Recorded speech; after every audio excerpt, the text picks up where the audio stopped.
한 주간 동안 잘 지내셨죠? 네. 그리고 밤사이 안녕이로 제가 낮에 하계동 사택에 가서 목사님 뵈고 막 주보하고 이렇게 할 때는 괜찮으셨는데 또 아무래도 연세가 있어서 그동안 무리를 하셔가지고 그러니까요. 자, 오늘 예언서에 대해서 들어가겠습니다. 주제 구절 같이 읽겠습니다. 여호와께서 각 선지자와 각 선견자로 이스라엘과 유다를 향하여 이르시기를 너희는 돌이켜 너희 악한 길에서 떠나 나의 명령과 율례를 지키되 내가 너희 열조에게 명하고 또 나의 종 선지자들로 너희에게 전한 모든 율법대로 행하라 하셨으니라. 아멘. 하셨으나. 아멘. 여기서 선지자하고 선견자가 나오죠. 그래서 오늘은 선지자와 선견자로 불려지는 그리고 예언자로 불려지는 이 분들이 쓴 예언서에 대해서 그리고 예언자에 대해서 간단히 알아보도록 하겠습니다. 그 왕정 수립됐을 때 잠깐 말씀을 드렸는데 왕정이 수립되기 전에도 예언자들이 있었지만 특히 왕정이 인간 왕이 세워지면서부터 예언자들의 활동이 본격적으로 활발하게 시작되기 시작했고 견제하는 의미로 그렇죠?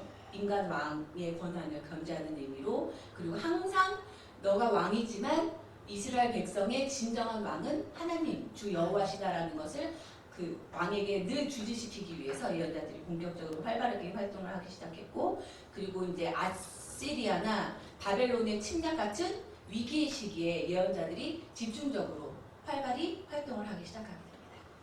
그래서 우리가 예언서라고 분류하는 책들이 총 한글 성경에서 17권이 있는데 흔히 대예언서하고 소예언서를 분류를 하죠.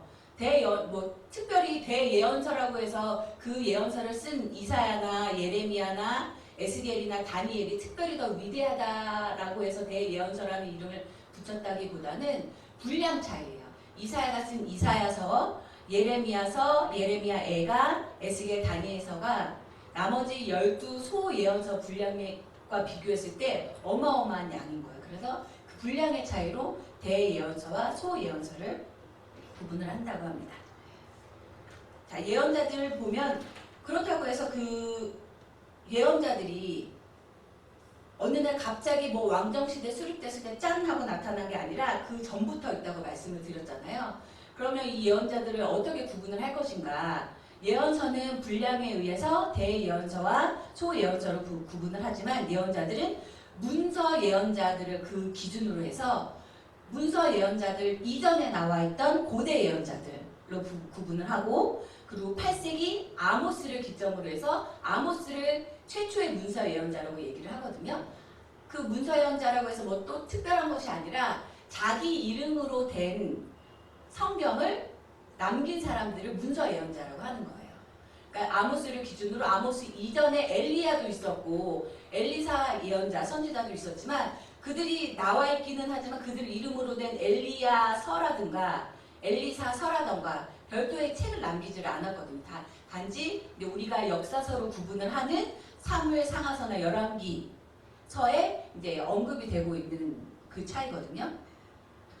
그런데 또 이게 재밌는 게 우리는 사무엘 상하, 열왕기 상하를 여호수아서부터 우리는 역사서로 구분을 해서 공부를 했잖아요. 근데 이제 2강쯤 됐을 때 말씀을 드린 것처럼 히브리 성경에서는 우리가 역사서로 구분하는 책들은 역사서라고 부르지 않고 뭐라고 부르는지 혹시 기억나세요? 그죠? 전기 선지서, 전기 예언서로 부르고 우리가 선지서, 예언서로 구분을 하는 이사야서부터는 후기 예언서로 구분을 하는 거예요. 그들이 구분이 또 한편 맞는 것이 여호수아도 선지자의 역할을 한 것이잖아요. 쭉 우리가 제3자, 이스라엘 백성이 아닌 제3자 한국인의 입장으로 봤을 때는 여호수아서부터 이제 열왕기서까지 이스라엘 역사를 담고 있다 해서 역사서로 구분을 하고 있기는 하지만 이스라엘 백성의 입장으로 봤을 때는 이 시대에도 예언자들이 선지자들이 나와서 주님의 말씀을 백성들에게 전하고 선포를 했기 때문에 전기 예언서로 구분을 하는데 그 구분도 일리가 있다라는 것을 알 수가 있죠. 그 시기에도 예언자들은 활동을 했었으니까. 자, 그래서 고대 예언자들 보면 에녹도 우리가 예언자, 선지자라고 예언자나 선지자는 같은 구분 얘기를 하는데 우리 유다서 한번 찾아볼까요? 유다서 14절, 15절에 보면 에녹에 대한 얘기가 나오는데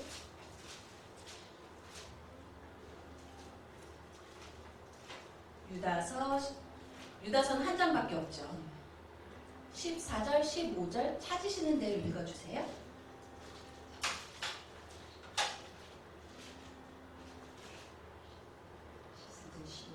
네, 14절, 15절. 아담의 7대 son 에녹이 이 사람들에 대하여도 예언하여 이르되 보라 주께서 그 수많은 거룩한 자와 함께 임하셨나니 이는 무사람을 심판하사 모든 경건하지 않는 자가 경건하지 않게 행한 모든 경건하지 않은 일과 또 경건하지 않은 죄인들이 주를 거슬러 한 모든 완악한 말로 말미암아 그들을 정죄하려 하시니라 하였느니라. 네. 에녹도 예언을 했다는 내용이 나오죠. 그리고 예언의 내용에 대해서 이 구절에 다 내포가 되어 있어요. 어떤 내용을 예언을 한 것인지 계속 반복이 되니까 이제 계속 읽어가면서 하겠습니다. 우리 또 아브라함 창세기 20장 7절.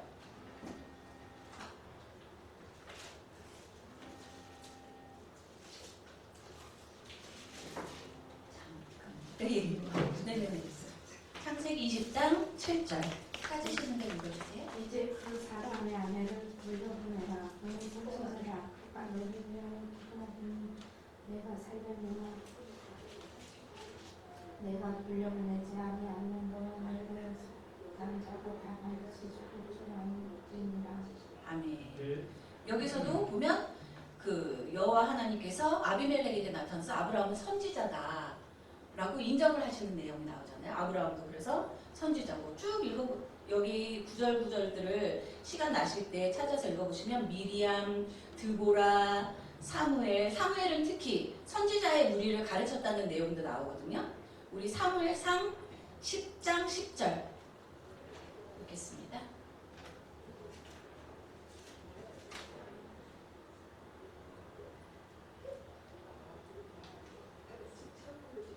사무엘상 10장 10절.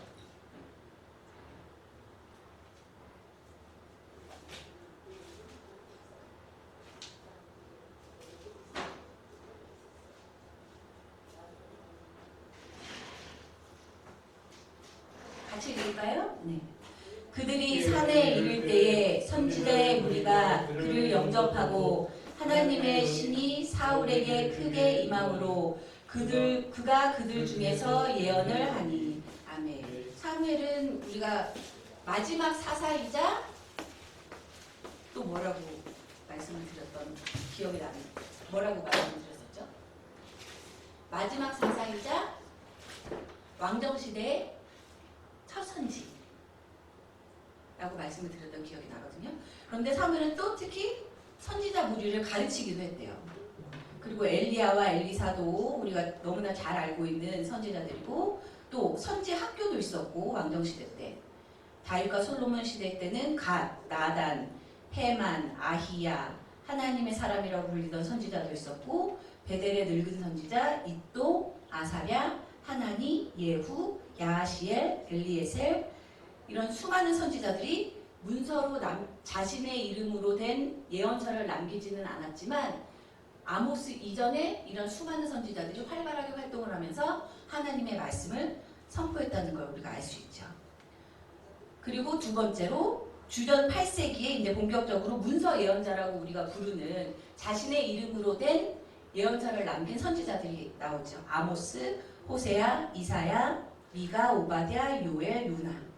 그리고 그 이후의 시기에는 포로, 그러니까 아시리아에 의해서 북이스라엘 왕국이 주전 721년, 722년에 망하고 또 남왕국이 바빌론에 의해서 주전 586년에 망하잖아요. 그 포로로 잡혀가기 전에 활동했던 예언자로는 나훔, 스바냐, 예레미야, 하박국 이 문서 예언자로 있었고 문서 예언자들이 활동을 하고 있을 때도 자신의 이름으로 된 책을 남기지는 않았지만 비문서 예언자들도 있었다는 거죠. 우리아나, 하나냐 같은 사람. 또 바벨론 포로기로 잡혀갔을 때 활동했던 예언자는 오바댜, 에스겔, 예레미야, 다니엘 등이 있고 아예 포로 후기에 활동했던 예언자들은 학계, 스가랴, 말라기. 이 시대 때도 이름은 그 책은 남기지 않았지만 또 반대로 이제 이 학계나 스가랴나 말라기 같은 예언자들을 대적하는 또 의미의 또 선지자들도 있었다고 해요. 그래서 여선지 노아디아 그리고 그 남은 선지들이 성경에 언급되고 있습니다. 그러면 이런 예언자들은 과연 누구를 말하는 건가? 우리 목사님이 그 가끔 웃기는 재밌는 예화를 드시는 게 상담하러 오시는 분들이 보면 뭐 이게 될까요? 안 될까요? 이렇게 물어보시는 분들이 있다고 내가 부채도사냐고 그런 걸 왜 물어보는지 모르겠다고 가끔 말씀을 하시는데 예언자라고 하면 우리가 흔히 근데 혼란이 있는 게 예언자를 점쟁이랑 많이 혼란들을 하시는 게 아닐까 이런 생각이 들어요. 왜 점을 보러 가는 사람들 보면 이 쪽집게라 하는 의미는 뭐예요? 내가 갔더니 내가 그 예전에 무릎팍도사인가 그런 예능 프로가 있었는데 혹시 기억나시는지 모르겠는데 무릎이 닿기도 전에 쫙 알아맞힌 뭐 무릎팍도사 이런 얘기들 있잖아요. 그런 것과 많이 혼돈을 하시는데 예언자는 그런 점쟁이나 도사가 아닌 거예요. 그럼 예언자는 누구일까? 역사서 할 때도 잠깐 말씀을 드렸었는데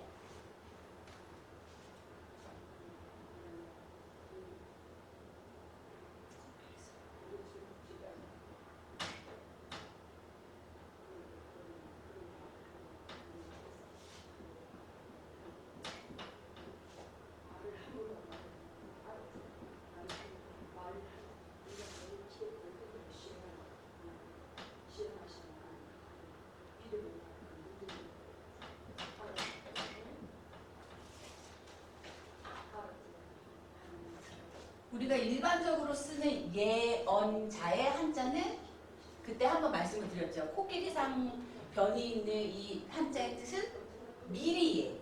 그래 이게 미리예라는 뜻이기 때문에 예언자는 미리 말하는 사람이구나. 미리 앞날을 쪽집게처럼 말하는 사람이구나 하고 착각을 혼돈을 많이 겪기도 하는데 제가 이제 학부 때나 그 대학원 때나 배웠을 때 교수님들이 한국 교회에서 이렇게 미리 예자를 써서 예언자라고 부르기 때문에 사람들이 마치 점쟁이가 맞추듯이 도사가 맞추듯이 그런 걸 많이 요구를 하고 교회 내에서도 막 능력 있다 하면 뭐 쪽대기까지 잘 맞추는 그런 걸 많이 기대를 하고 하는데 예언자의 예자는 마킬레를 쓰는 게 맞다라고 교수님들이 말씀을 많이 하셨거든요. 마킬레.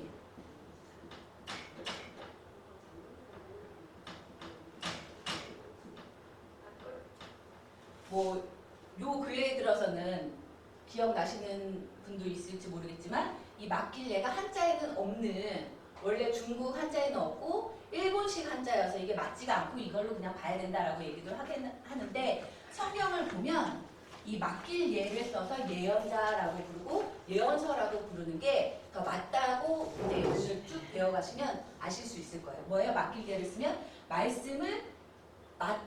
하나님이 말씀을 맡겨주신 자라는 뜻이죠.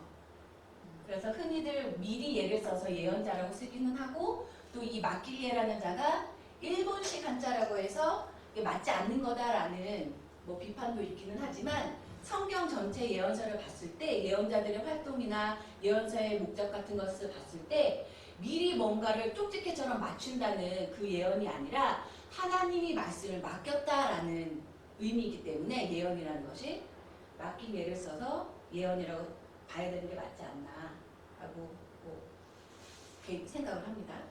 그래서 그런 의미가 아예 뭐 어떤 일이 저희 교재에 보시면 예언자는 누군가 1번을 보시면 어떤 일이 일어나기 전에 미리 말하는 사람이라는 의미가 아예 없지는 않지만 그게 전부가 아니라는 거죠. 하나님이 예언자에게 맡기신 말씀 중에는 앞날에 대한 것도 있을 수 있고 현 상황에 대한 심판의 의미가 있는 그 말을 맡기신 것도 있기 때문에 좀 더 넓은 의미로 예언을 봐야 된다는 거죠. 그게 또 어원적으로도 그렇게 봐야 되는 게 맞는 것이 예언이 영어로 하면 프로페시죠. 프로페시. 그게 히브리 헬라어로는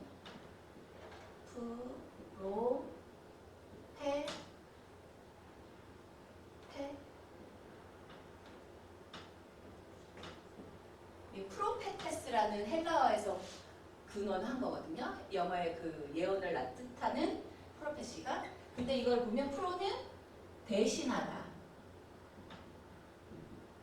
혹은 뭐뭇을 위하다 라는 뜻이 있고 페테스는 말하는 사람이라는 의미가 있대요. 그러니까 헬라 어원으로 봤을 때도 대신해서 말하는 사람, 위하여, 누구를 위하여? 하나님을 위하여 말하는 사람이라는 의미가 예언에 포함이 되어 있는 거죠. 그렇게 봤을 때 이제 지금까지는 한자로 예언서 하면 미리 예의 의미를 우리가 더 강조를 해왔었지만 맡길 예를 써서 하나님이 말씀을 맡기신 자, 예언이라고 하면 하나님이 맡기신 말씀이라는 의미로 보는 것이 원뜻에 더 맞지 않나 이렇게 생각을 합니다. 그래서 예언자라고 부르기도 하지만 엄밀한 의미에서는 좀 더 정확한 하나님을 중심으로 놓고 봤을 때는 하나님의 말씀을 대신하는 자, 대언자로 보는 것이 이제 더 맞지 않을까 싶습니다. 하나님의 말씀을 대리해서 전하는 자가 예언자다. 그리고 히브리어로는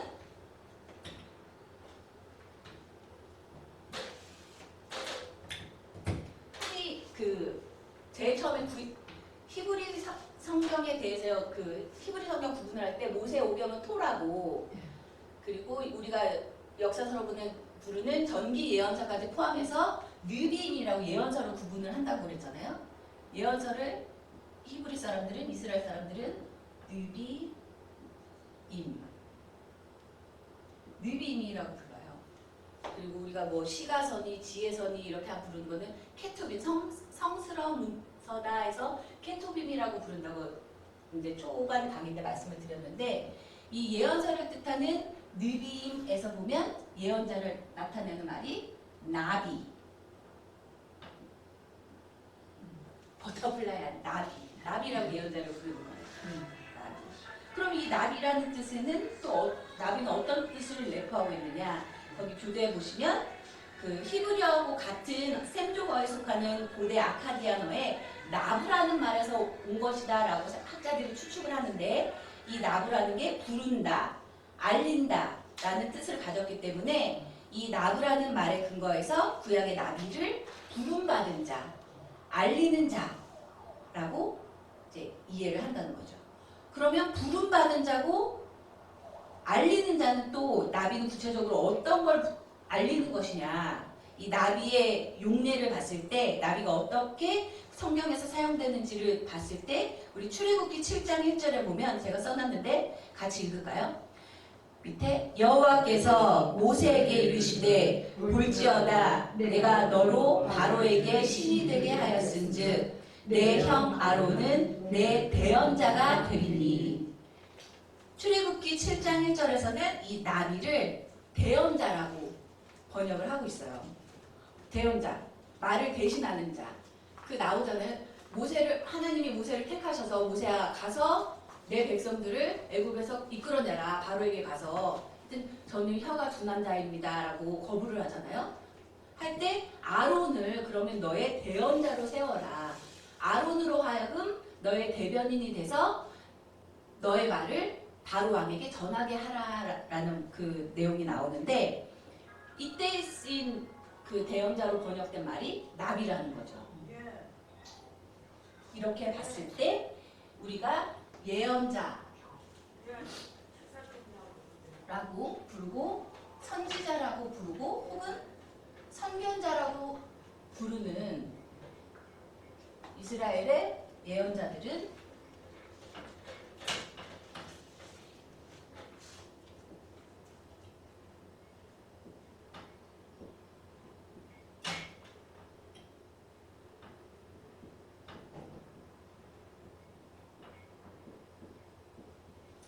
대언자로서의 역할을 했다고 보는 게 맞는 거죠. 대신해서 말을 전하다. 이 출애굽기 7장 1절에 나와 있는 형태를 보면 그 앞에 하나님이 계시고 하나님이 모세에게 말씀하시죠. 네. 근데 모세는 저는 혀가 둔한데요. 그러니까 모세로 하나님께서 나비를 세워라.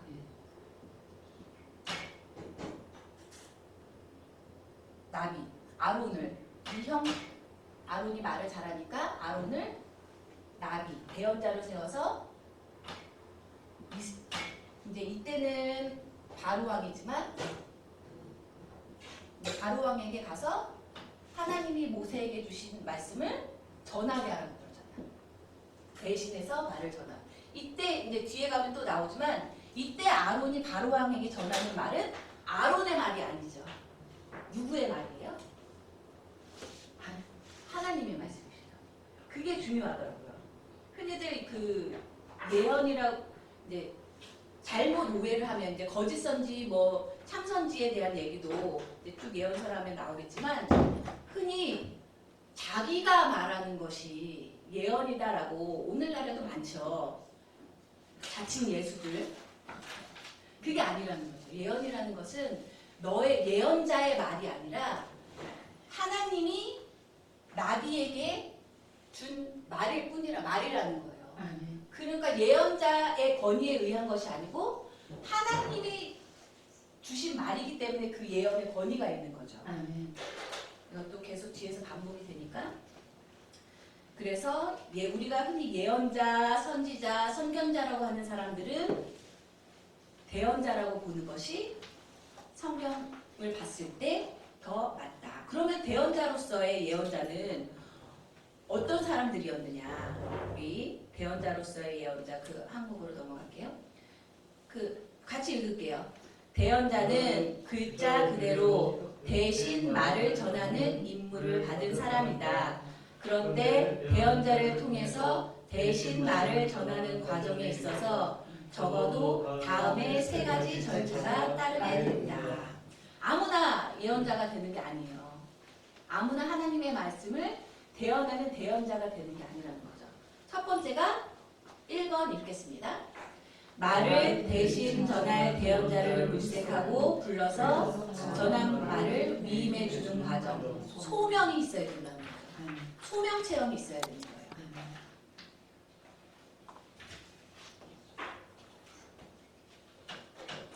어느 날 갑자기 나 이제부터 예언할래. 그게 안 된다는 거예요. 하나님이 부르시는 소명 체험이 있었는가가 중요한 거예요.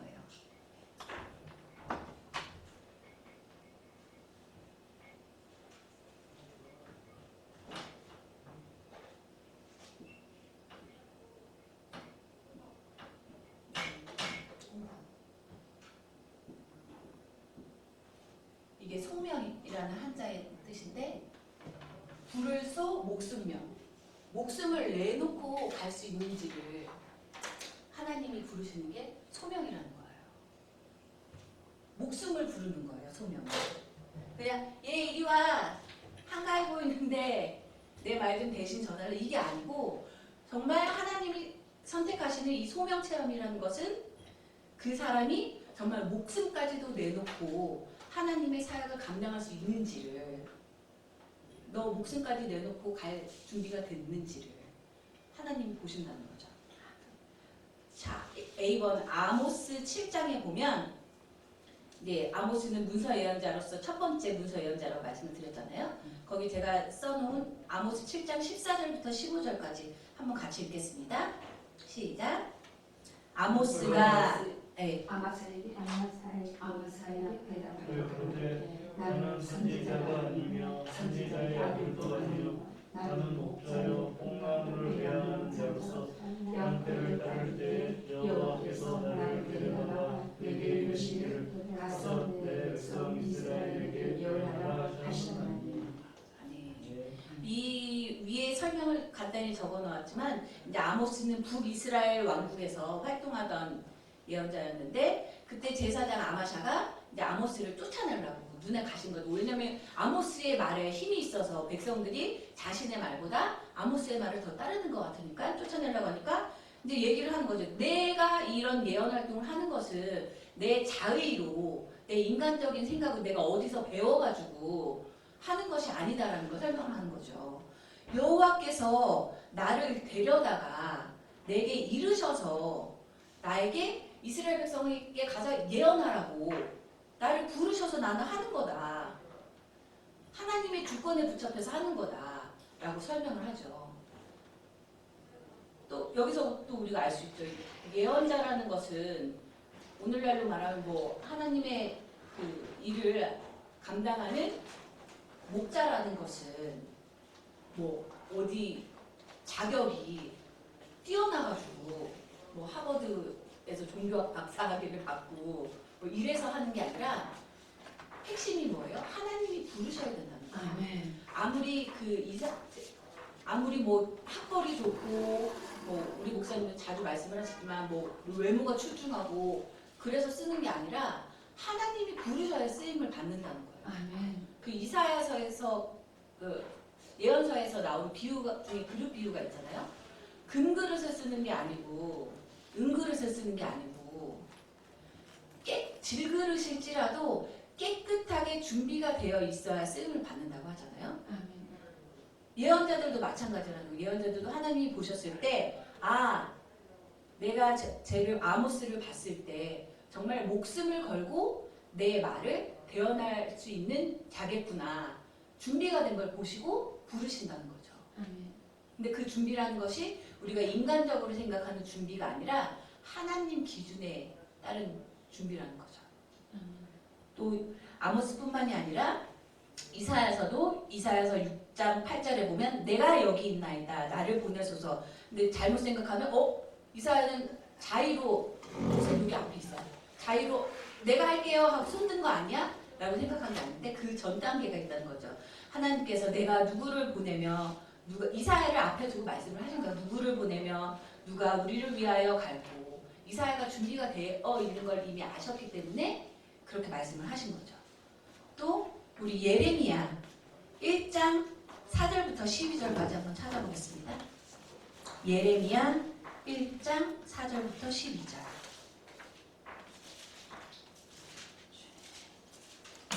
예레미야도 하나님이 부르시는데 모세하고 좀 비슷해요. 저 말이 둔한데요 하고 하는 얘기가 나오거든요. 예레미야 찾으시는 대로 읽어주세요. 여호와의 말씀이 내게 임하니라. 이르시되 내가 너를 모태에 짓기 전에 너를 알았고 내가 배에서 나오기 전에 너를 선별하고 너를 여러 나라의 선지자로 세우노라 하시고 내가 이르되 소리라 주 여호와여 보소서 나는 아이라 말할 줄을 알지 못하나이다 하니 여호와께서 내게 이르시되 너는 아이라 말하지 말고 내가 너를 누구에게 보내든지 너는 가며 내가 네게 무엇을 명령하든지 너는 말할지니라. 아멘. 예. 이런 소명 체험이 있었다는 거죠. 아멘. 예언자들에게. 또 그러니까 보면 그 뭐 말빨 좋은 사람 많이 얘기를 하잖아요. 말빨이 좋다고 쓰는 게 아니에요. 하나님이 보셨을 때 저 사람은 내가 맡기는 일을 목숨이라도 걸고 목숨까지도 아끼지 않고 내놓고 할 만한 사람이다. 그런 준비가 되어 있는 사람이다 라고 하나님이 인정을 하시는 사람을 쓰신다는 거죠. 말을 못하면 이렇게 말을 지식을 주셔서라도 모세 같은 경우는 아론을 대언자로 내세워서라도 하나님이 쓰시고자 하시면 쓰신다는 거예요. 아멘. 그렇죠? 우리 에스겔도 나오죠. 에스겔의 소명 체험은 1장부터 3장에 걸쳐서 나오는데 우리 1장 1절부터 3절 먼저 읽어보겠습니다. 찾으시는 대로 읽어주세요. 에스겔 1장 1절부터 3절.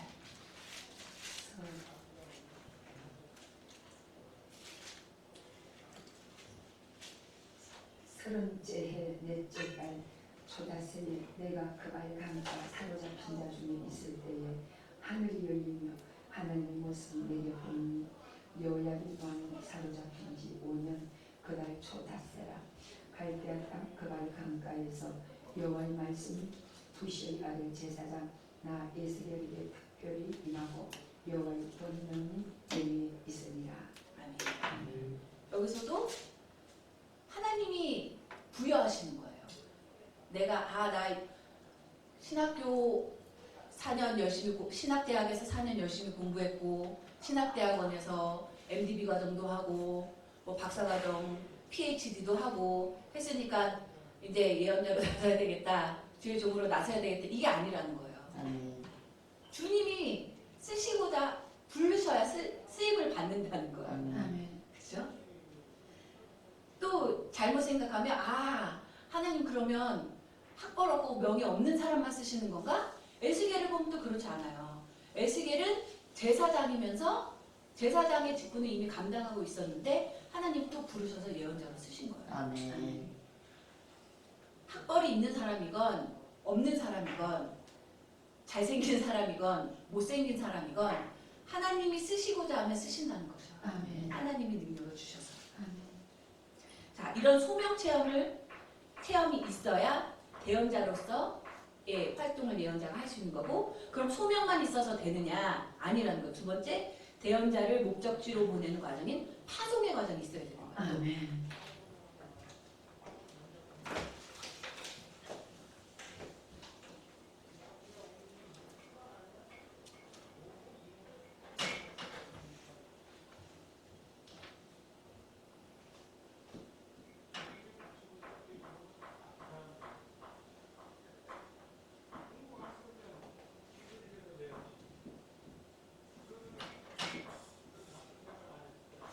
이게 파송을 의미하는 한자더라고요. 이게.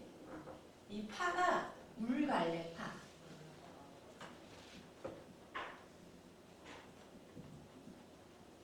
이게 보낼 송자인데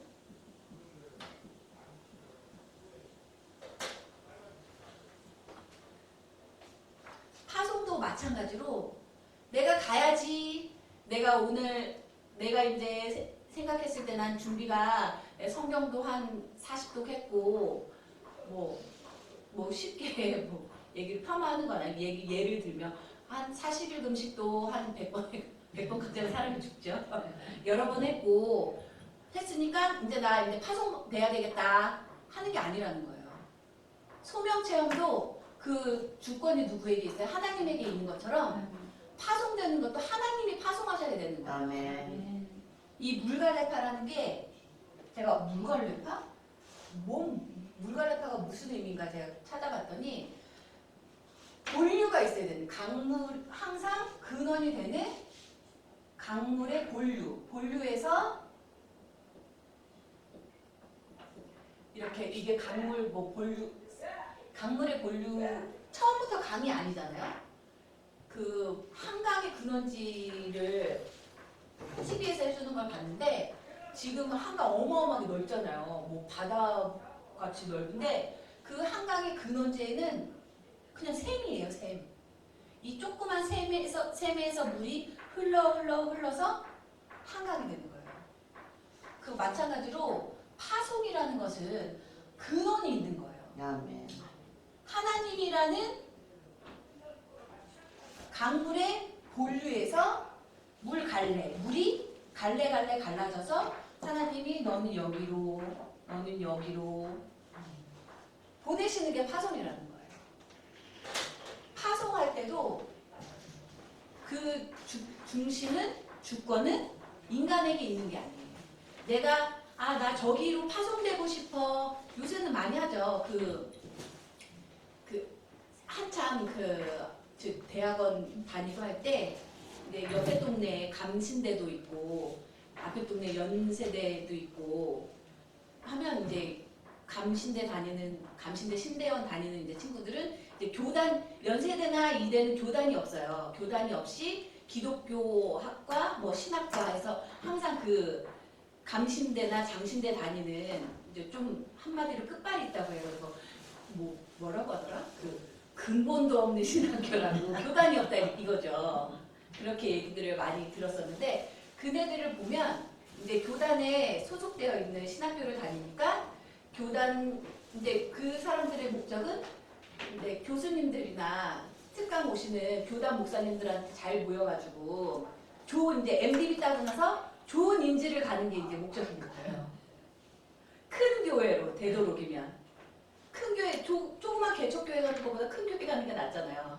그리고 또 선교사들도 보면 오지 선교는 안 가려고 한다는 거죠. 특히 결혼해서 이제 자식이 있는 분들은 막 호주 같은데 일부러도 유학을 보내잖아요. 호주 같은데 그런 데로는 이제 선교사를 많이 가려고 하는데 뭐 몽골이라던가 정말 오지들 있잖아요. 이런 데로는 파송을 안 가려고 한다. 선교를 안 가려고 한다는 거죠. 그게 뭐예요? 파송을 인간적으로 생각하기 때문에요. 내가 가고 싶은 대로.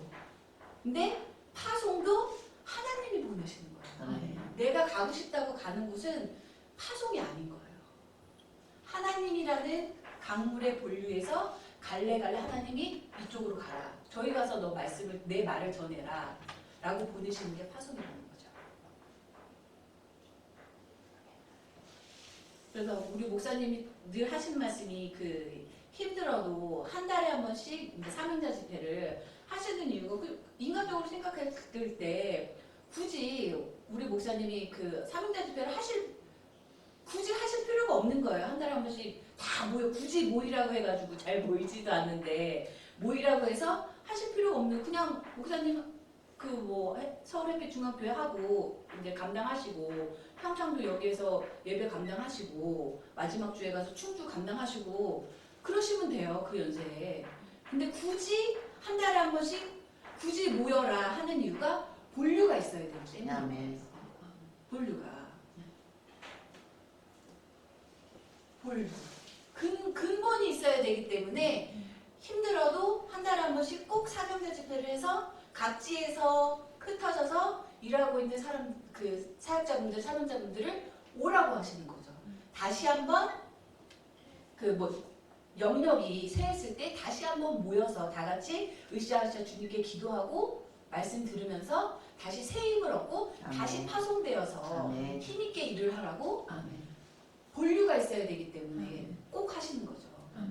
그러니까 그거를 잘 이제 그거를 그렇게 이해를 안 하시고 인간적으로 이해를 하시게 되면 이제 나가신 분들도 굳이 올 필요가 있나? 그냥 이미 나 개척해서 잘 감당하고 있는 것 같은데 굳이 그런 파송을 인간적인 의미로 생각하는 거죠. 근데 소명도 그렇고 파송도 그렇고 항상 중심은 그 주권은 하나님이 있다는 거 우리가 잊지 말아야겠죠.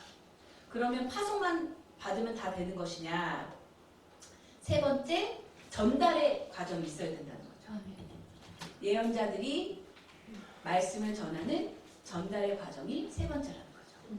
아까 그 모세와 아론 얘기할 때 잠깐 말씀을 드렸는데 오늘날은 참 메시지를 전달할 수 있는 방법이 많아요. 핸드폰으로 띡띡띡 하면 뭐 미국에 있는 사람한테도 뭐 유럽에 있는 사람한테도 단번에 메시지가 전달이 되잖아요. 근데 이때는 사람이 직접 가서 옛날만에 뭐 파발꾼이라고 하죠. 사람이 직접 가서 설명을 구구절절하게 써놨지만 A라는 사람이 심수연이 정학성 권사님한테 전하고 싶은 말이 있어요. 그러면 이런 카톡이나 뭐 이런 게 없을 때 시드니까 전달꾼한테 메신저한테 정학산 권사님에게 가서 이번 주에 이 수업을 위해서 이걸 준비하라고 말씀해 주세요 라고 전달을 하면 이제 파송 전달꾼이 가서 메신저가 가서 정학성 권사님에게 심수연이 이 말을 전하라고 했습니다 하고 출처를 밝히죠.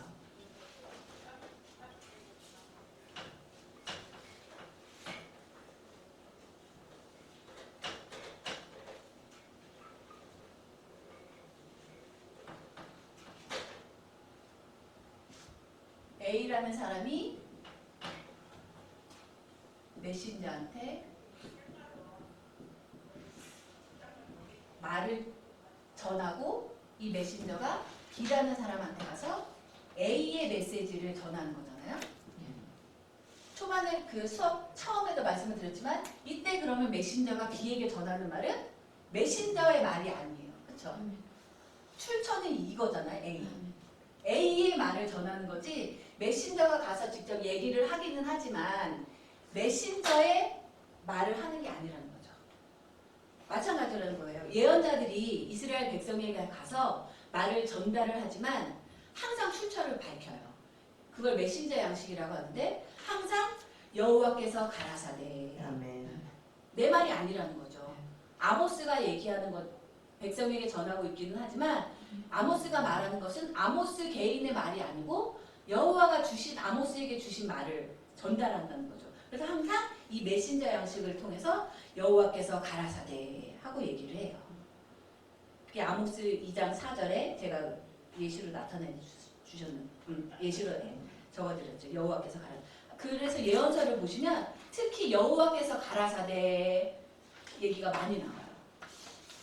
그러니까 그 말씀의 권위가 누구로부터 기인했다는 거죠?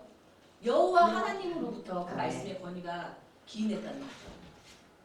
마찬가지 쭉 보면 이 예언자들 대언자로서의 예언자가 일을 하려면 첫 번째 소명 체험이 필요하고 파송의 과정이 필요하고 그리고 하나님이 말씀을 전해 주셔서 맡겨 주셔서 전달하는 과정이 필요한데 이 각 과정에 주권자는 누구시라는 거예요? 하나님이시라는 거죠.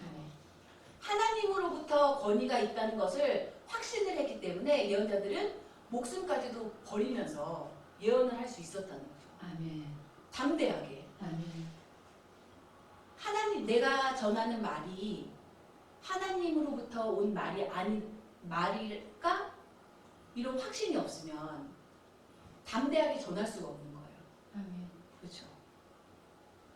이 말 내가 전하기는 하지만 인간의 입술을 통해서 전해지는 말이기는 하지만 이 말은 내 말이 아니고 인간의 말이 아니고 하나님이 정말 나에게 주신 말씀이시기 때문에 목숨 걸고라도 난 전해야 돼 하고 전할 수가 있었다는 거예요.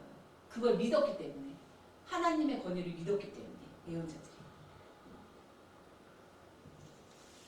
마찬가지죠. 우리 여러 사역을 이제 하시기 위해서 이제 이 과정을 거치시기도 하는데 저희 목사님도 보면 목사님이 받은 자가 줄 수 있다고 항상 말씀을 하시잖아요.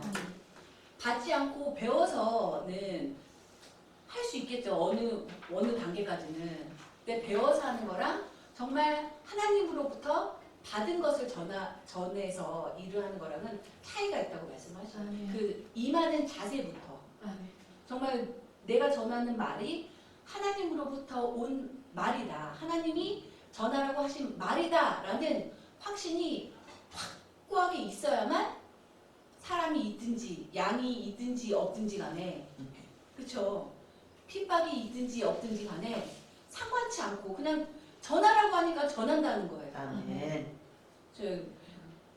우리 목사님이 이제 지금은 연세가 드셨지만 한참 30대 때 이제 일을 시작하셨습니다. 근데 저는 지금도 뭐 이해가 안 되는 것 같지만 그때는 더 이해가 안 되는 거죠.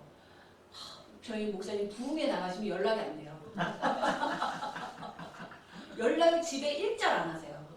왜냐면 사로잡혀서 하시는 거죠. 부흥회 나가시고 뭐 성으로 부흥회 가시고 왜 인간적으로 생각하면 애들이 제가 이제 초등학교 6학년 때 개척을 하셨으니까 저는 초등학교 6학년 제 밑에 동생들이 막내가 저랑 7살 차이 나서 5살일 때 일을 하시면 인간적으로 아니 우리 엄마는 개몬가 봐.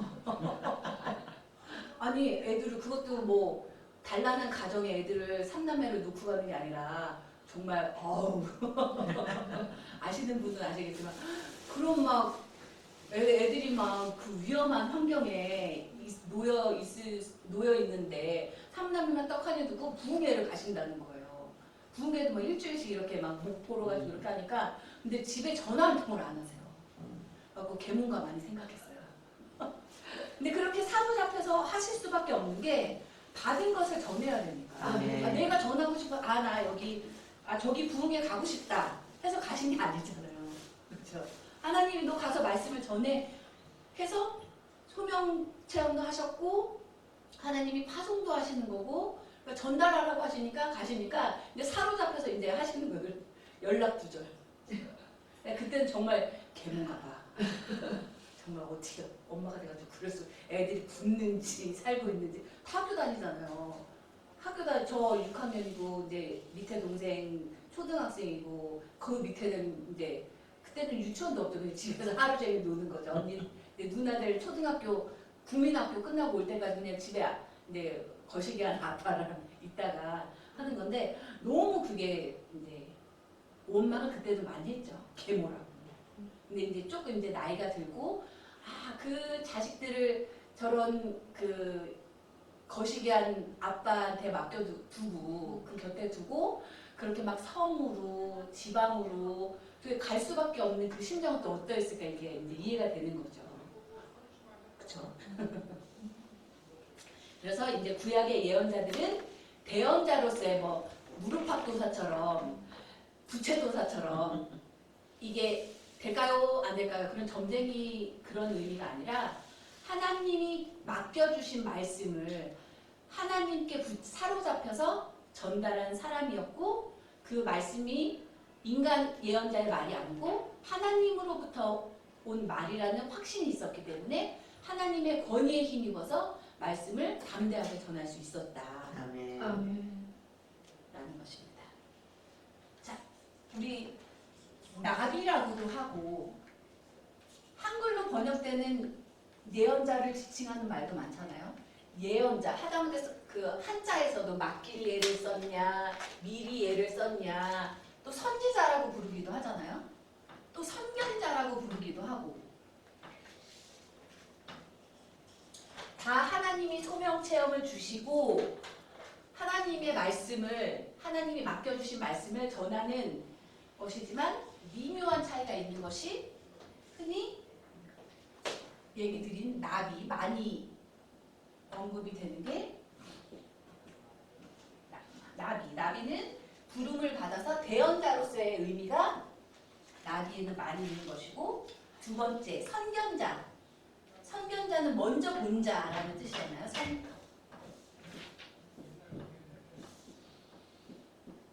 선견자 먼저 보고 이상을 보는 거죠. 이상. 선지자가 하나님의 말씀을 먼저 알고 대언을 하기도 하지만 그렇다고 해서 이상을 보지 않느냐 그것도 아니에요. 선견자이기도 한 거예요. 하나님이 이상 가운데서 보여주시기도 하시잖아요. 하나님의 뜻을. 그래서 보여주시고 직접 가서 또 전달하라고 말씀을 하시기도 하잖아요. 그래서 선견자는 히브리어로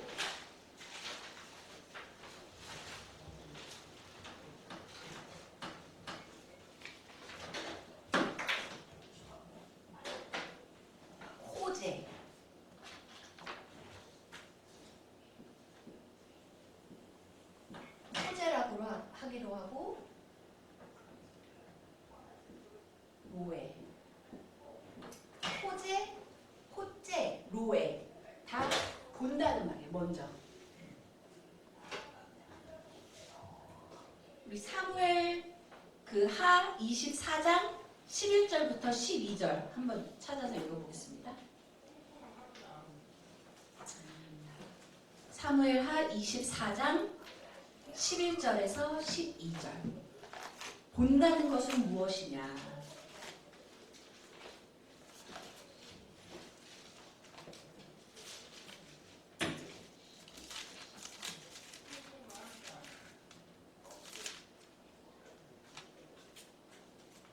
찾으시는 대로 읽어주세요. 아모새가 길 가운데 피 속에 몰려 있는지라 그 청년이 사무엘 하 24장 24장 11절에서 12절. 할루시아 진행 떠나서 여호와의 말씀 가운데서 건져진 선지자 가벨의 명령이 되시되 12절까지요. 가서 당신의 말을 여호와 앞에서 이같이 말씀하셨거든 예산을 예술 가지는 그의 말이 너를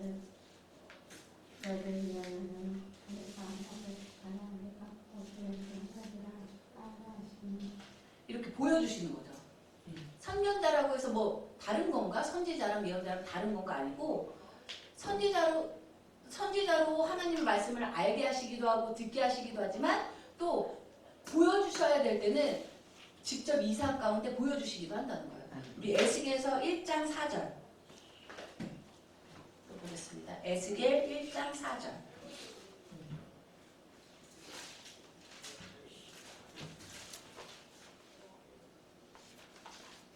내가 보니 북쪽에서부터 폭풍과 큰 구름이 오는데 그 속에서 불이 번쩍번쩍하는 빛이 그 사방에 비치며 그 불 가운데 단새 같은 것이 나타나 보이고. 그렇죠. 그 아까 1장 1절부터 3절까지 읽었던 것과 연결이 되는 건데 하늘이 열리며 하나님의 이상을 내게 보이시니 하나님이 이렇게 보여주시기도 한다는 거예요. 아멘. 말씀으로만 이제 그 전달할 내용들을 전해주시는 게 아니라 보여주셔야 될 때는 직접 보여주시기도 한다는 거죠. 그러니까 구분을 선지자 부르기를 선지자로 나비, 호재, 로에라고 부르기는 하지만 다 같은 사역을 감당했던 대언자들이라고 할 수 있겠죠. 하나님의 말씀을 대언하는. 그리고 밑에도 하나님의 사람이라고 예언자들을 표현하기도 했고 또 주의 종으로 성경에 표현하기도 했어요. 다니엘서 9장 6절에는 주의 종으로, 에스겔 38장 17절에는 내 종, 열왕기하 9장 7절에는 나의 종으로, 또 열왕기하 17장 13절에는 나의 종으로. 이건 조금 더 다른 표현들보다 예언자들을 이제 일컫는 다른 표현들보다 조금 더 하나님과 그 예언자 간의 긴밀하고 거룩한 관계를 강조를 할 때는 주의 종 혹은 나의 종이라는 표현을 썼다고 합니다. 계속 쭉 이어서 해도 되지요? 예. 그러면 예언자들이 전한 메시지는 하나님이 맡기신 메시지를 전하는 건데 어떤 내용들이었냐? 유형을 살펴봤더니 비난하는 말씀, 심판하는 말씀, 교훈하는 말씀, 희망적인 말씀, 이 네 가지 유형이 있었다는 거죠.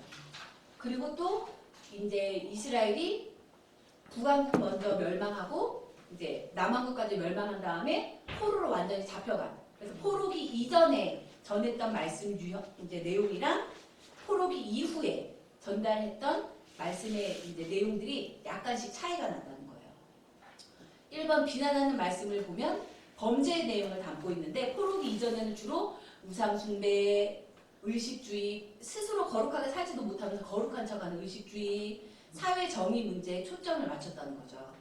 예언자들이 말씀 전할 때 우리 이사야서 1장 10절부터 15절 한번 찾아보겠습니다.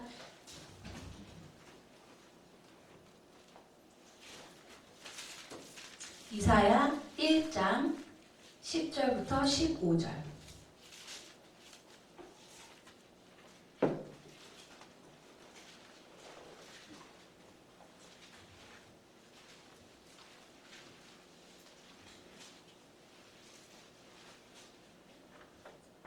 다 같이 읽겠습니다. 너희 소돔의 관원들아 여호와의 말씀을 들으라. 너희 고모라의 백성들아 우리 하나님의 법에 귀를 기울일지어다. 여호와께서 말씀하시되 너희의 무수한 재물이 내게 무엇이 유익하뇨? 나는 수양의 번제와 살찐 짐승의 기름에 배불렀고 나는 숫송아지나 어린 양이나 수염소의 피를 기뻐하지 아니하노라. 너희가 내 앞에 보이러 오니 그것을 누가 너희에게 요구하였느뇨? 내 마당만 밟을 뿐이니라. 헛된 재물을 다시 가져오지 말라. 분양은 나의 가증히 여기는 바요. 월삭과 안식일과 대회로 모이는 것도 그러하니 성회와 아울러 악을 행하는 것을 내가 견디지 못하겠노라. 내 마음이 너희의 월삭과 정한 절기를 싫어하나니 그것이 내게 무거운 짐이라. 내가 지기에 곤비하였느니라. 너희가 손을 펼 때에 내가 눈을 가리우고 너희가 많이 기도할지라도 내가 듣지 아니하리니 이는 너희의 손에 피가 가득함이니라. 이렇게 포로기 이전에는 가식 떨지 말라는 거죠. 그게 여호와를 견딜 수 없게 한다는 거예요. 뭐 예배를 거룩한 척, 신실한 척 드리기는 하지만 하나님이 보셨을 때는 외식하는 거라는 거죠. 이렇게 포로기 이전에는 우상 숭배나 의식주의, 사회적인 문제에 초점을 맞춰서 비난. 여기서도 보면 이사야의 입을 통해서 전해지기는 하지만 여호와께서 말씀하시되라고 항상 이 말의 근원이 이 말을 해주신 분이 여호와라는 것을 메신저 양식을 통해서 밝히고 있잖아요.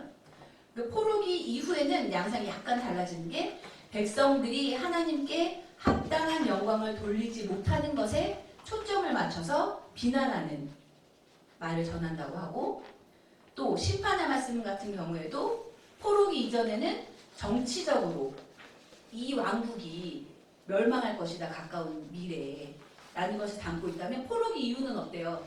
이미 나라가 없어서 망했잖아요.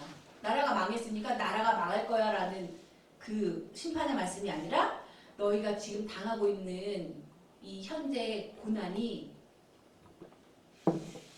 초점을 맞췄다는 거죠.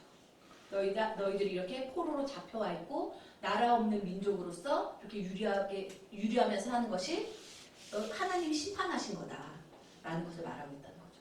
우리 학개서 1장 6절부터 11절 찾아보겠습니다. 학개 1장 6절부터 11절.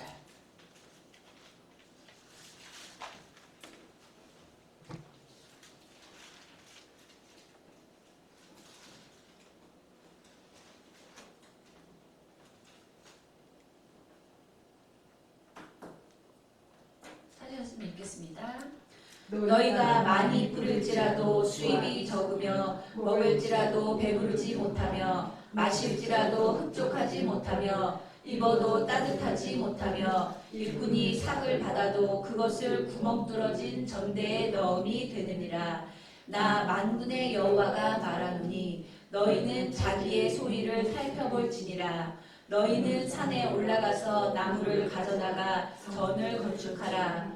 그리하면 내가 그로 인하여 기뻐하고 또 영광을 얻으리라. 나 여호와가 말하였느니라.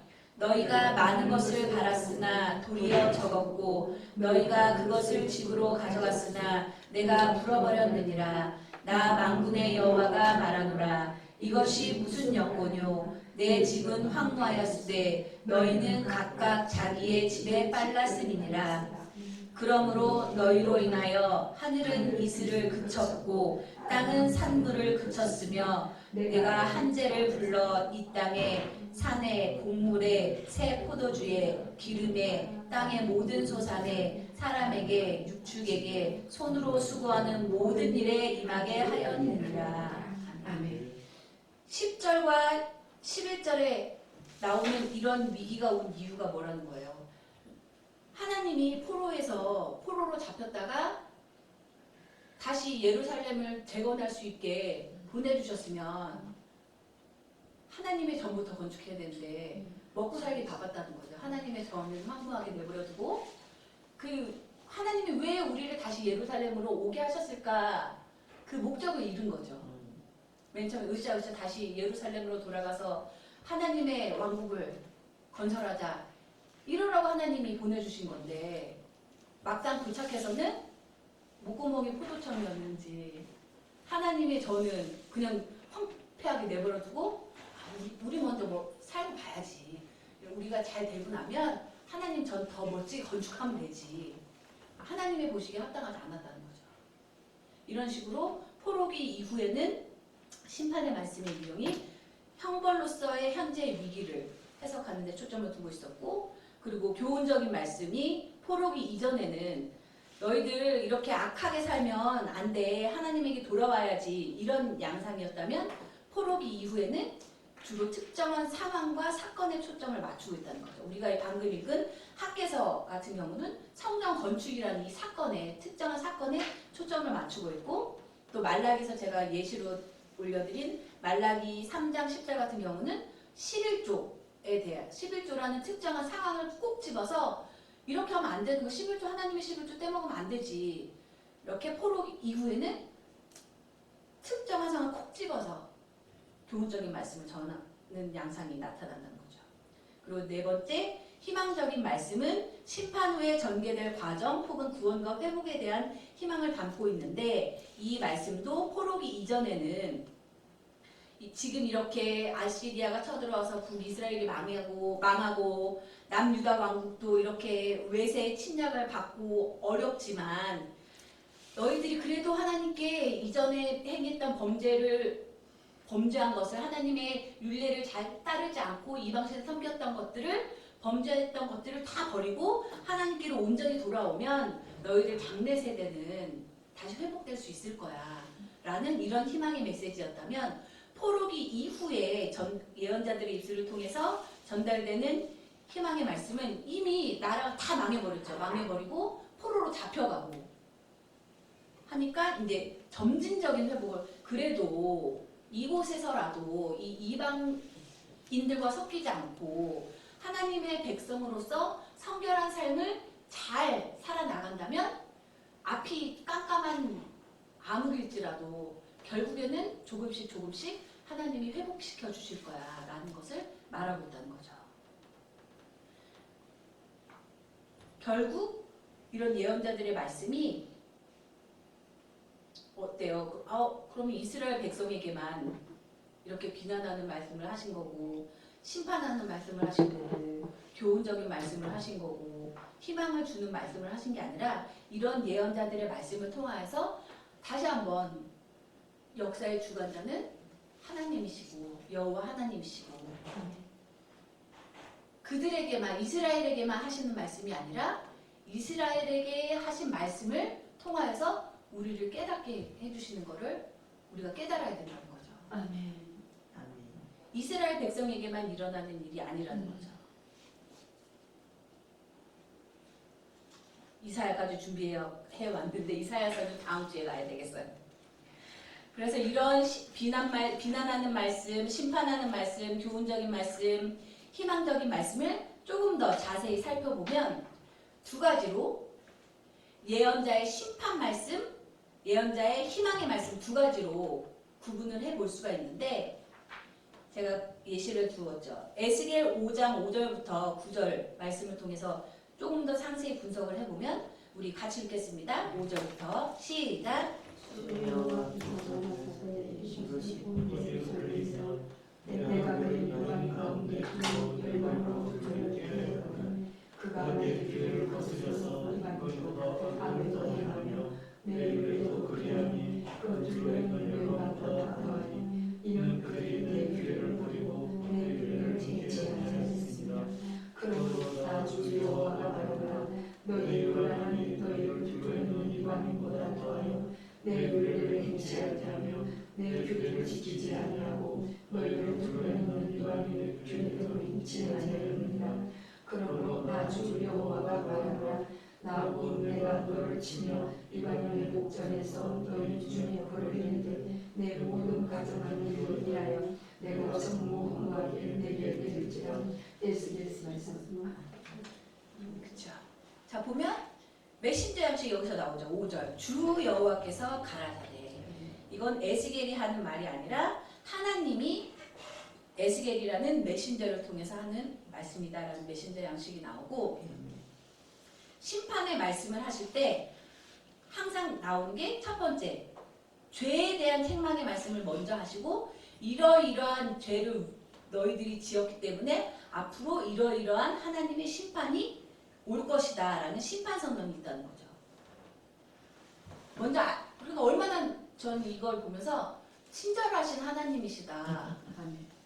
저 누가 이렇게 상세하게 내가 이렇게 하지 말라고 했는데 왜 이러이러 토라대로 내가 너희들에게 준 율례대로 이방 것에 물들지 말고 하려고 했는데 왜 이렇게 물들어서 내 율례도 버리고 내 규례도 버리고 왜 이렇게 악하게 살았어? 이게 너의 죄야.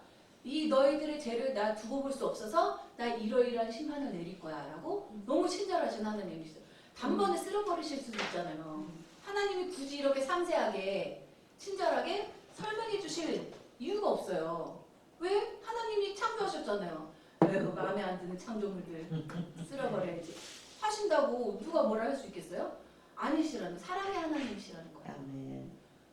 또 한편 생각해보면 돌이킬 수 있는 회개할 수 있는 기회를 꼭 주시는 하나님이시라는 거예요. 무조건적인 심판이 아니라 이렇게 잘못을 저질렀으니까 반대로 얘기하면 뭐예요? 이런 잘못을 하지 않으면 이런 잘못 졌다는 것을 고백하고 잘못했습니다. 앞으로는 주님이 주신 율례대로 규례대로 하나님을 잘 섬기고 내 이웃을 잘 섬기겠습니다 하면 하나님 또 용서해 주시잖아요. 아멘. 기회를 주시는 하나님이시라는 거예요. 아멘. 이런 구조가 항상 이제 예언자들의 말씀에 보면 예언자들이 전하는 심판의 말씀에 항상 이런 구조가 난다는 거죠. 근데 보면 그러면 이스라엘의 죄가 구체적으로 무엇일까요? 첫째로는 우상숭배이죠. 네. 우상숭배가 뭐예요? 하나님이 알려주신 대로 살지 않는 게 우상숭배인 거죠. 아멘. 돈이 숭배가 될 수도 있는 거고, 그렇죠? 돈이 우상이 될 수도 있는 거고, 이방 신을 섬기는 것이 우상 숭배가 될 수 있는 거고, 그리고 또 중요하게 하나님이 죄라고 여기시는 게 이스라엘 공동체 안에서 행해지는 불의와 부정이라는 거예요. 제가 항상 우리 목사님도 말씀하시지만 십자가가 이렇게잖아요.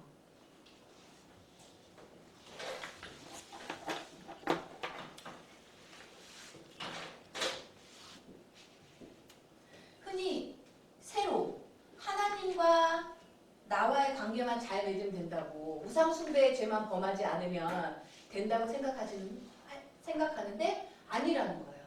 하나님은 인간과 인간, 너와 너의 이웃과의 관계도 하나님은 보신다는 거예요. 아멘.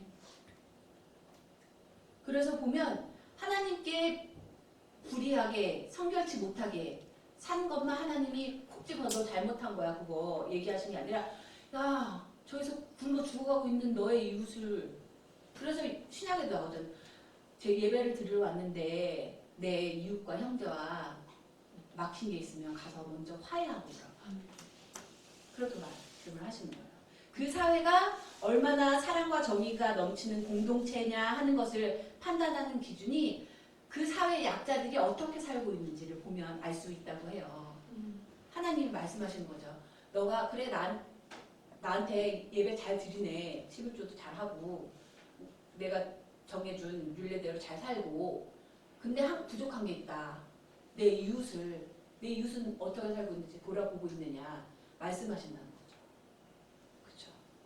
그래서 하나님이 예언자들을 통해서 이스라엘의 죄라고 언급하시는 것이 두 가지가 있는데, 하나는 하나님과의 관계에 있어서 죄고, 두 번째 죄는 인간 간의 관계에 있어서 불의한 것을 하나님이 죄라고 말씀하신다는 거죠. 하나님은 심판만 하시려고 죄만 이렇게 콕 집어서 말씀하시고 심판의 말씀을 하시는 것이냐? 그게 아니라 희망의 말씀도 항상 하신다는 거죠. 또한 이런 좀 전에도 말씀을 드렸지만 너 심판할 거야 라고 심판의 말씀을 하실 때조차도 항상 친절하게 돌아올 기회를, 회개할 기회를 주시는 하나님이시잖아요. 그러면 하나님이 주시는 이 희망의 말씀은 또 어떤 것이냐? 아모스 9장 13절에서 15절 밑에 제가 적어드리고 함께 읽겠습니다. 여호와께서 가라사대 보라 날이 이를지라 그때에 밭가는 자가 곡식되는 자의 뒤를 이으며 포도를 밟는 자가 곡식되는 자의 뒤를 이으며 포도를 밟는 자가 씨 뿌리는 자의 뒤를 이으며 산들은 단 포도주를 흘리며 작은 산들은 녹으리라. 내가 내 백성 이스라엘에 사로잡힌 것을 돌이키리니 저희가 황무한 성읍을 건축하고 거하며 포도원을 심고 그 포도주를 마시며 과원들을 만들고 그 과실을 먹으리라. 내가 저희를 그 본토에 심으리니 저희가 나의 준 땅에서 다시 뽑히지 아니하리라. 이는 내 하나님 여호와의 말씀이니라. 아멘. 이 희망의 말씀을 하실 때도 메신저였지. 아모스의 말이 아니라 여호와께서 가라사대. 어떤 희망의 말씀을 주시고 있어요? 본토로 예루살렘으로 돌아가서 다시는 뽑히지 않게 하시겠다는 영원한 다윗 왕조를 건설해 주시겠다는 약속을 희망의 말씀으로 아모스의 입을 통해서 전하고 계신 거죠. 참 좋으신 하나님이신 것 같아요. 아멘. 그렇죠?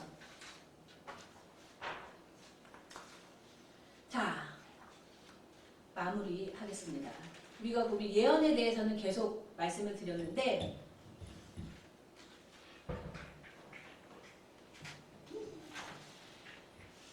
예언이라는 것은 무릎팍도사나 뭐 부채도사처럼 점술, 점치고 하는 게 아니라 미리 앞서서 앞날에 대해서 예언을 한다는 의미도 있기는 하지만 더 큰 의미는 하나님이 맡겨주신 말을 한 게 예언이다 라고 보시면 되고, 그리고 그렇다고 그러면 예언자들은 하나님이 주시는 말을 전한 메신저니까 로봇처럼 그럼 삐리삐리하고 여호와께서 가라사대 이렇게 범죄하고 있으니 돌아오라고 하십니다 한 게 아니라는 거죠. 또 제가 계속 말씀드리는 게 하나님이 예언자로 쓰시는 사람들은 저요 나 많이 배우고 많이 기도했고 말씀도 줄줄줄 잘 외니까 나 이제부터 예언자 해야지, 하나님의 종해야지 해서 되는 게 아니라고 말씀드렸어요. 하나님이 부르신 성령 체험이 있어야 되고, 나 호주로 갈래, 나 어디로 가서 주의 일 할래, 개척할래, 이게 아니라는 거죠.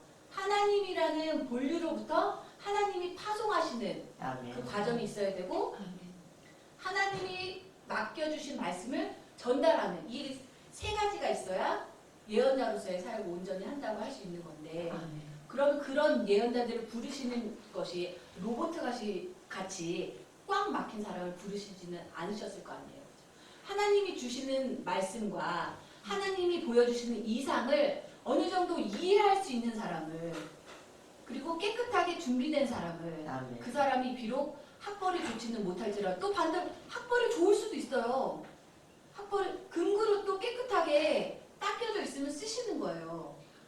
그러나 반대로 금그릇이라고 할지라도 깨끗하게 준비가 되어 있지 않으면 안 쓰시는 거고, 질그릇일지라도 깨끗하게 닦여져 있으면 금그릇보다도 더 큰 일을 할 수가 있는 거고, 모든 주권은 하나님에게 있지만 인간으로서도 로봇처럼 주님이 말씀을 주실 때까지 그냥 가만히 아무 노력, 마치 감나무 아래에서 감이 내 입에 떨어지면 먹어야지, 그렇게 하고 있는 사람을 주님이 과연 쓰시는가? 아니라는 거예요.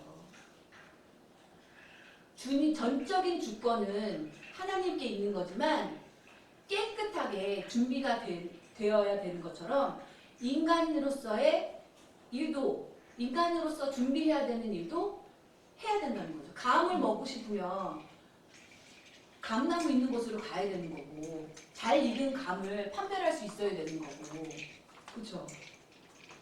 마찬가지라는 거죠. 예언자들도 예언자 자신의 인간의 말을 전한 것은 아니지만 예언자들도 쭉 예언자들의 사역을 성경 말씀을 통해서 읽어보면 로봇처럼 단순하게 그냥 가만히 아무것도 안 하고 있다가 하나님이 말씀을 주시네, 전해야 되겠다. 어느 날 하나님이 짠 하고 이상을 보여주시네, 전해야 되겠다. 이게 아니었다는 거죠. 인간으로서 배우고 하나님이 그런 걸 다 살펴보신 사람들을 쓰셨다는 거잖아요. 그렇죠?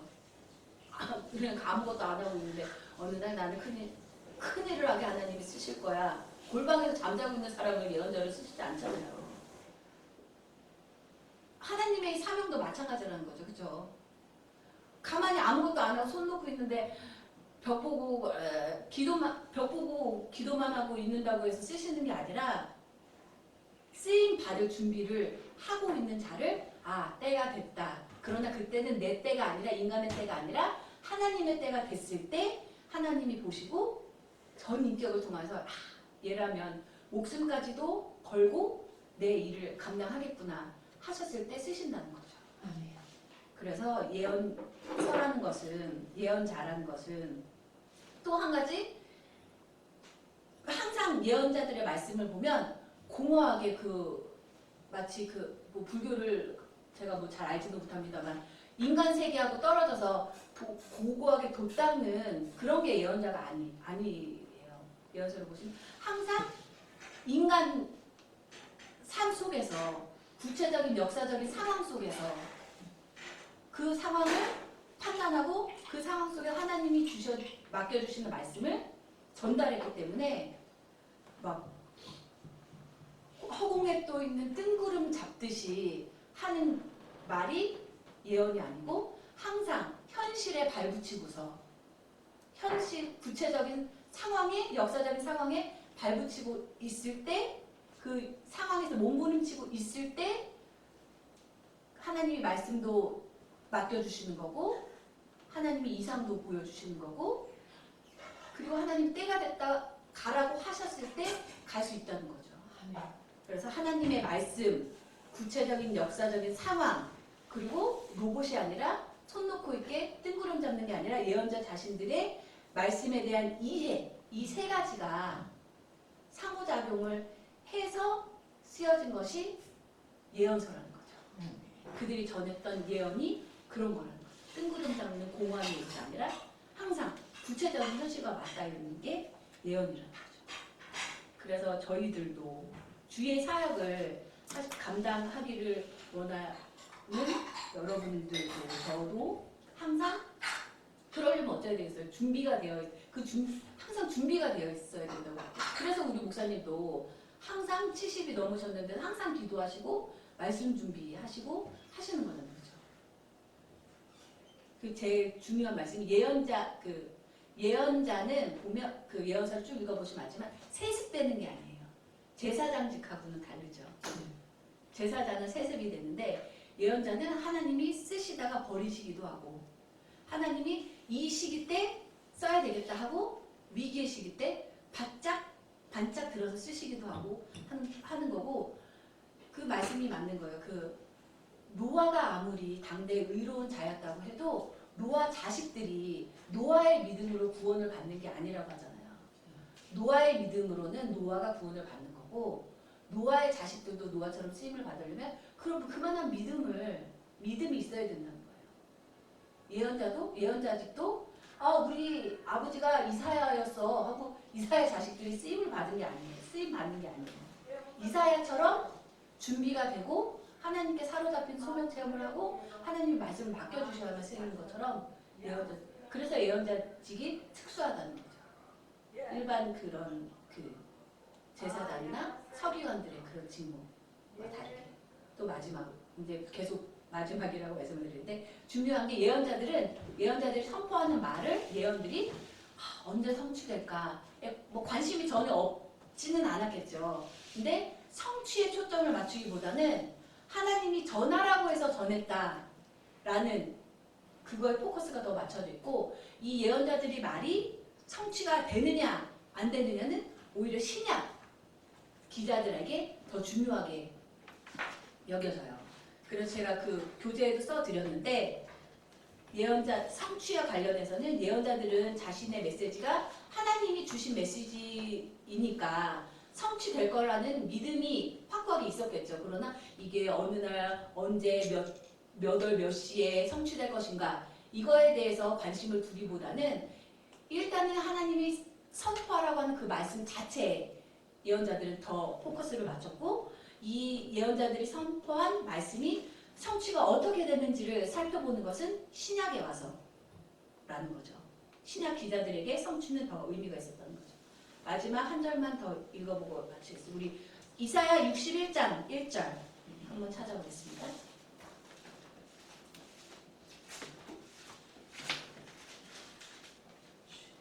이사야 61장 1절 찾으시는 대로 읽어주세요.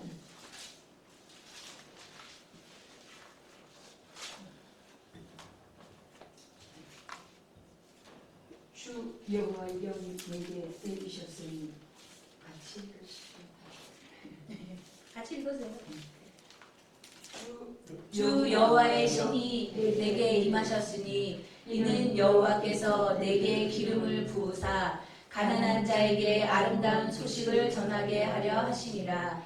나를 보내사 마음이 상한 자를 고치며 포로된 자에게 자유를 갇힌 자에게 노임을 전파하며. 아멘. 이사야가 이 말씀을 선포했을 때 과연 이 일이 언제 몇 날 몇 시에 이루어질 것인가 되묻지 않았어요. 주님 그러면 이거는 도대체 언제 성취되는 겁니까? 그거는 관심이 큰 관심을 두지 않았어요.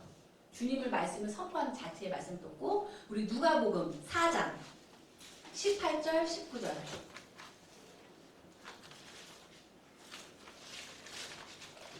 신약에 와서 신약 기자들이 그러니까 예수님 제자들이 예수님을 보니까 이사야서에서 선포된 이 말씀의 성취가 바로 이분이시구나. 신약 기자들에게 예수님의 제자들에게 그리고 우리들에게 예언의 성취가 더 우리들은 더 예언의 성취에 의미를 두는 거죠. 우리 누가복음 4장 18절 19절 같이 읽겠습니다. 시작. 주의 성령이 내게 임하셨으니 이는 가난한 자에게 복음을 전하게 하시려고 내게 기름을 부으시고 나를 보내사 포로된 자에게 자유를 눈먼 자에게 다시 보게 함을 전파하며 눌린 자를 자유케 하고 주의 은혜를 전파하게 하였더라. 아멘. 우리가 좀 전에 여기 이사야 61장 1절의 말씀을 누가가 봤을 때 예수 그리스도가 이 이사야가 예언한 이사야가 선포한 말씀의 주인이시구나 하고 성취에 포커스를 맞췄다는 거죠. 그래서 그 마무리를 지으면서 말씀드리면 제가 그 신학을 이제 저희는 사역을 하는데 조금이라도 도움이 되시라고 이제 구약을 이제 말씀을 드리는 거잖아요. 근데 일반 대학에서 기독교 학에서 이제 연구를 할 때는 인문학의 하나로서 구약을 하기 때문에 이사야서 61장 1절의 말씀이 예수를 예언한 거라고 하면 교수님들 말도 안 된다고 하시는 교수님들이 있어요. 그래서 제가 항상 그 대학원 다니면서 그러면 도대체 이 신학 교수님들은 무엇을 가리키고자 강의를 하시는 건가 그런 의문이 들었던 때가 많거든요. 그러니까 인문학을 하시는 분들은 이제 믿지 않는 인문학을 하시는 분들이 학문적으로 구약을 그냥 구약성서 글자 자체로 연구를 하는 거는 그럴 수 있지만 저희가 여기서 구약 성서를 배우는 것은 그게 아니잖아요.